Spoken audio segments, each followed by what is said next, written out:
Hey guys, nice to see you again. As you can see, I am wearing the same makeup as I was in my last video. That is because I'm doing 2 videos in one day, so hopefully you guys will forgive me. I am definitely not wearing the same thing 2 days in a row. Not that there's anything wrong with that, but today it is going to be, as you can probably tell from the title, a review. And this is going to be a review on 2 things.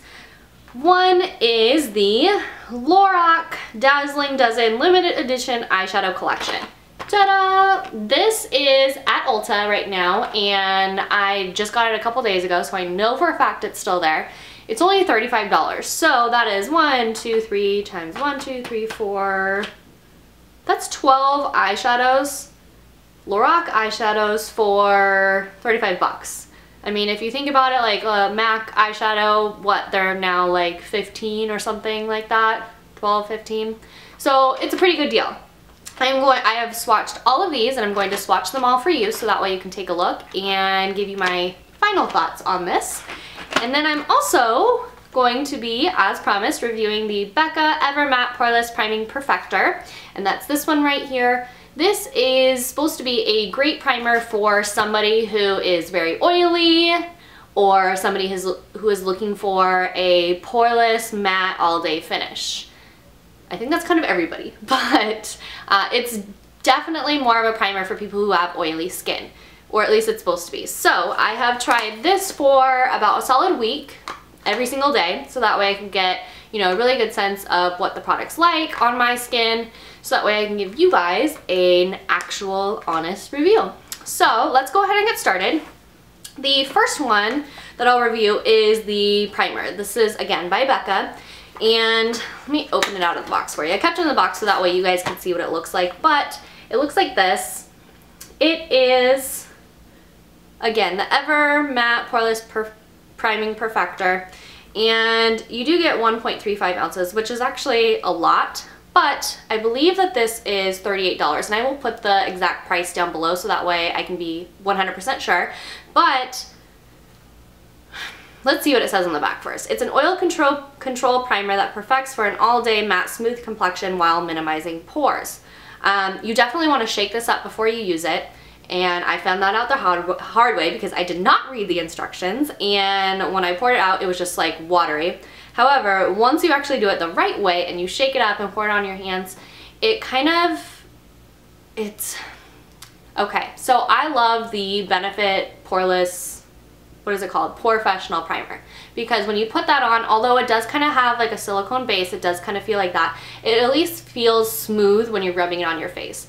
This primer, I felt like it was like really hard to move it all over my face. Like it dried really fast, and it was just not quite as like smooth as a lot of other primers that I've used. The other thing about this product is that although I do feel like it lasted for the entire day, it doesn't give you like a very poreless finish. At least I personally don't think so. I think if you're looking for a very poreless finish and you're trying to minimize those pores, as I'm sure we all are, then I think the Benefit one is your go-to gal. That one really does give a very nice finish, and it lasts just as long as this one does, and it's not quite as expensive.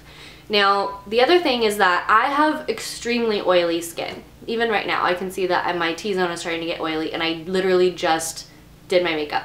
But this almost dried out my face. I would notice by about 3 o'clock, I hadn't touched up or done anything, but it was like my foundation almost had like a powdery finish to it, and I almost had like cake face, and I could see things like makeup settling into my fine lines, and it almost made my pores look even more like they were showing through.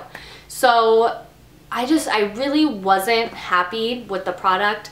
I think that if you have extremely oily skin, then maybe it could work for you, but just the fact that I don't think that it moved very smoothly on my face when I'm putting it on, it does dry very, very quickly, so once you do get it on, you have to move quickly with putting on your foundation so that way it can really stick.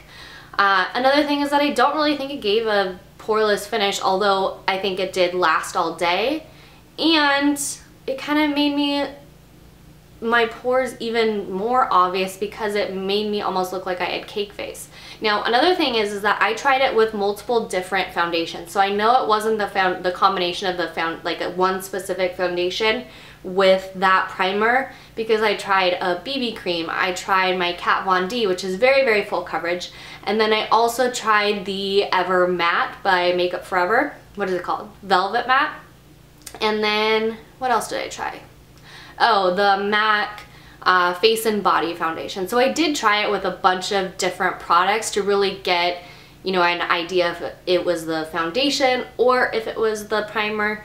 And overall, like I said, unless you have extremely, extremely oily skin, I'm not sure that I would recommend this just for the price point and the fact that it doesn't really do what it says it's going to do on the label. So I think there's a ton of other primers out there that are better and more affordable. So yeah, sorry to be the bearer of bad news if you guys have been looking out for this, because I have actually wanted this for a really long time, but I just don't think that it's worth the cost or the hype. So yeah, sorry. This is definitely a little bit more of a fun review. This is the Lorac Dazzling Dozen. Like I said, you can get this at Ulta.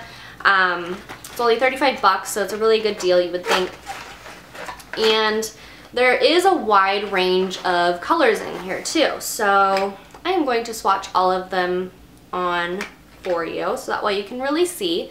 The one thing that I wasn't really a huge fan of is I don't have any other Lorac eyeshadows. So I really was not familiar with how their packaging was for their eyeshadows. However, I have to say that although this kind of does resemble the MAC eyeshadows that you get when you actually get it in the little palette thing, these seem super cheap. And yes, I understand it's $35, but I kind of feel like if you're chinsing out on the packaging, I just kind of feel like that's I don't really like that. So yeah, the packaging just seems very, very cheap. Not really a huge fan of that, but the colors are actually pretty good. I did feel like I had a hard time blending some of them. You really do have to work at it, but again, for $35 you get 12 high-end eyeshadows. I still think it's a pretty good deal. So let's go ahead and get started in the swatches so that way you guys can see what I'm talking about. Okay, so I did my best to do the swatches for you guys. It's really difficult to do this many swatches, but let's roll with it.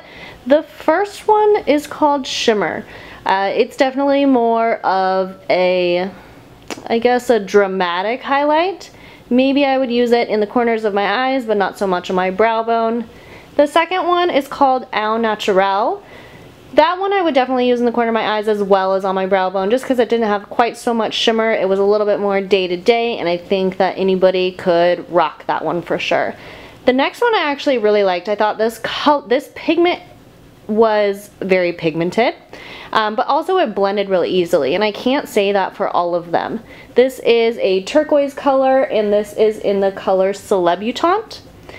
And it's very, very similar to Aquadesiac by MAC.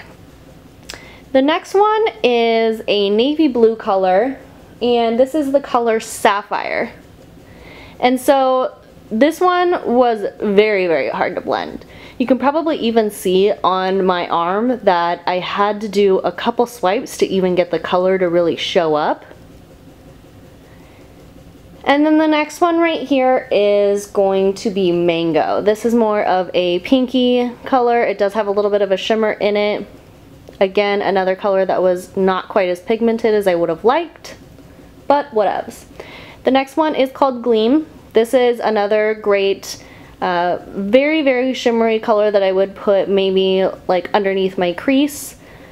Not quite as creamy or velvety as Kitten, but maybe more like Naked Lunch by MAC. The next one I could hardly get to show up at all. This is the color Smokin', and gotta be honest, I don't think it's quite that smokin'. I'm not really sure what I would compare this to because I really wasn't a big fan, but the next color I was. This is in the color Bronze. Very original. And this is definitely more of a coppery color. I would compare it to Antiqued by MAC, or maybe a more subtle version of Copper Ring as well. This color was called Serenity. I would say that this is a lighter version of Expensive Pink. I do think this one was very easy to blend, and I really did like this color. The next one is called Luxury, and this one is actually pretty cool because it's, if you can see a little bit in there, if I move my arm, it's like a carbon with gold flecks of glitter. So I really did like this one, although I did find that it was kind of hard to blend. The next one is called Starlight, and this is kind of like a bluish navy black color. And this one has, if you can see since I'm moving my arm, silver-y glitter in it.